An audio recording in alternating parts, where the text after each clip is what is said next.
삼성전자는 지난 23일 미국 텍사스주 테일러시에 제2파운드리 공장을 설립한다고 발표해 미국 정부와 텍사스주의 전폭적인 찬사와 지지를 얻은 바 있습니다. 우리는 미국 전체가 한마음으로 삼성전자의 결정을 지지한다고 생각하기 쉬운데요. 사실 삼성전자 공장 유치를 두고 미국 현지에선 지나친 세금 퍼주기라는 문제를 제기하는 이들도 일부 있는 것으로 알려졌습니다. 미국 현지의 이런 논란은 역설적으로 미국 정부가 글로벌 유망기업, 특히 반도체 패권 확보를 위해 얼마나 많은 노력을 들이는지를 단적으로 드러내는데요. 마침 삼성의 발표 직전인 22일 바이든 대통령이 중요한 정치 결심을 밝혀 전 세계의 이목을 집중시켰습니다. 세금 퍼붓기라는 일부의 반대를 물리치고 삼성에게 과감한 혜택을 준 바이든은 어떤 노림수를 갖고 있는 걸까요? 먼저 삼성이 미국 정부로부터 어떤 혜택을 받았는지 보겠습니다.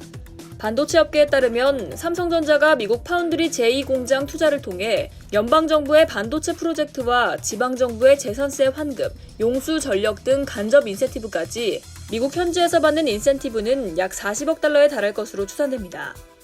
테일러시의 경우 삼성전자가 사용할 공장 부지의 재산세를 첫 10년 동안 92.5%, 이후 10년 동안 90%, 다시 10년 동안 85% 각각 감면해주는 지원책을 지난 9월 결의했습니다. 테일러시 독립교육부도 3억 1,400만 달러에 달하는 교육세도 면제하기로 했습니다.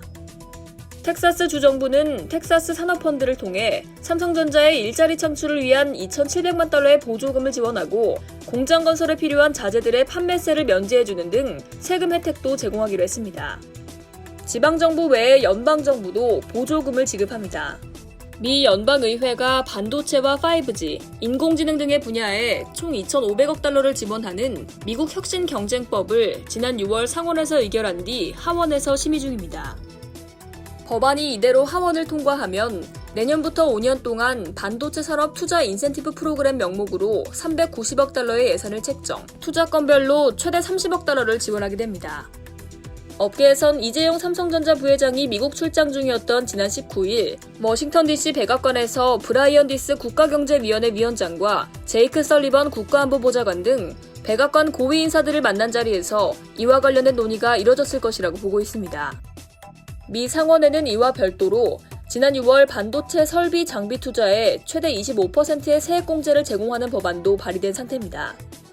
미국이 파격적인 혜택을 제공하면서 삼성 모시기에 나서는 건 경제 실리와 국제 정치, 안보 패러다임을 종합적으로 고려한 포석이라는 분석입니다. 특히 바이든 정부의 지지율에도 크게 기여하고 있습니다. 경제 실리 측면에서 그렉 에버 텍사스 주지사는 지난 23일 삼성전자의 투자 발표 기자회견 당시 삼성전자의 테일러 공장 설립으로 기술 분야에서 2,000개 이상, 건설 분야에서 최소 6,500개, 간접적으로 수천 개의 일자리가 창출될 것이라고 말했습니다.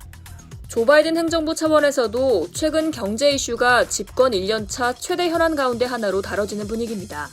반도체 공급 부족에 따른 각종 제조업 생산 차질을 비롯해 장기화 양상을 띠는 경기 침체가 내년 중간선거 패배로 이어질 수 있다는 우려가 있는데 그렇다면 2024년 차기 대선 후보에 다른 주자를 세워야 하는 게 아니냐는 손절론이 나오면서 바이든 대통령을 압박하고 있습니다. 바이든 대통령으로선 취임 초부터 추진해온 반도체 공급망 재편성에 대한 가시적 성과를 보여줘야 할 절박한 상황에 몰렸습니다. 바로 그때 이재용 부회장이 백악관을 방문해 결심을 알린 겁니다. 워싱턴 포스트와 ABC 방송이 이달 7일부터 10일 진행한 여론조사에 따르면 바이든 대통령에 대한 긍정평가는 41%로 취임 이후 가장 낮았습니다.